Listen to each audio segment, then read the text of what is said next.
চাঁপাইনবাবগঞ্জ জেলা আইনজীবী সমিতি ভবনের ঘটনায় কারাবন্দী ৭ আসামির জামিন ও মুক্তির দাবিতে মানববন্ধন, ডিসির কাছে স্মারকলিপি।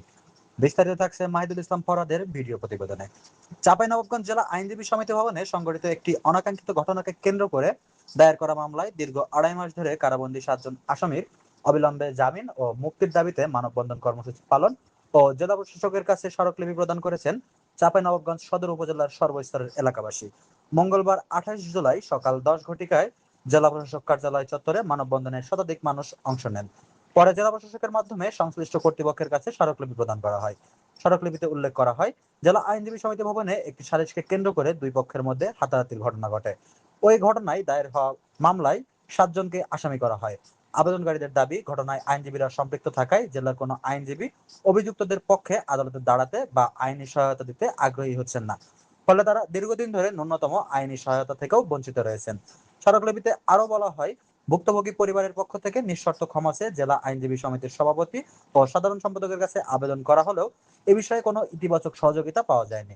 মানববন্ধনে বক্তব্য দেন বিশিষ্ট ব্যবসায়ী মোহাম্মদ তরিকুল আলম মোল্লা, প্রভাষক হুমায়ুন কবির, সমাজসেবক ওবায়দুল ইসলাম, শিক্ষক মনিরুল ইসলাম, শরীফুল মণ্ডল ও শামসুজ্জোহা মুকুল সহ অন্যান্যরা। আবেদনকারীদের ভাষ্য অনুযায়ী কারাবন্দী ৭ জনের মধ্যে ৫ জনই অপ্রাপ্তবয়স্ক এবং বিভিন্ন স্কুল কলেজের শিক্ষার্থী। দীর্ঘদিন কারাবন্দী থাকায় তাদের শিক্ষা জীবন মারাত্মকভাবে ব্যাহত হচ্ছে। এছাড়া দীর্ঘ কারাবাসের কারণে তারা মানসিক ও শারীরিকভাবে অসুস্থ হয়ে পড়েছেন বলেও স্মারকলিপিতে উল্লেখ করা হয়। পবিত্র ঈদুল আজহাও তাদের কারাগারে কাটাতে হয়েছে, যা পরিবারগুলোর জন্য অত্যন্ত বেদনাদায়ক বলে দাবি করা হয়। স্মারকলিপিতে কারাবন্দীদের পরিচয় তুলে ধরা হয়।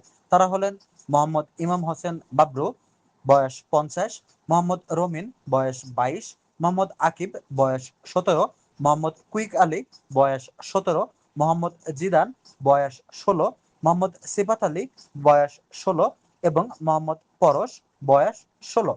উল্লেখিত মামলাটি চাঁপাইনবাবগঞ্জ সদর মডেল থানার মামলা নাম্বার ৪২, তারিখ ১৮ মে ২০২৬, জিআর নাম্বার ২২৬/২০২৬ নবাব হিসেবে রুজু হয়।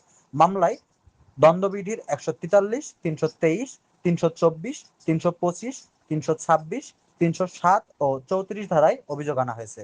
স্মারকলিপিতে জেলা প্রশাসকের প্রতি আবেদন জানিয়ে বলা হয়, মানবিক বিষয়গুলো বিশেষ করে অপ্রাপ্তবয়স্ক শিক্ষার্থীদের ভবিষ্যৎ বিবেচনায় নিয়ে বিষয়টি তদন্তপূর্বক কারাবন্দীদের দ্রুত জামিন ও মুক্তির লক্ষ্যে প্রয়োজনীয় ব্যবস্থা গ্রহণ করা হোক। নিউজ ডেস্ক, দৈনিক ইনসাফের চোখ।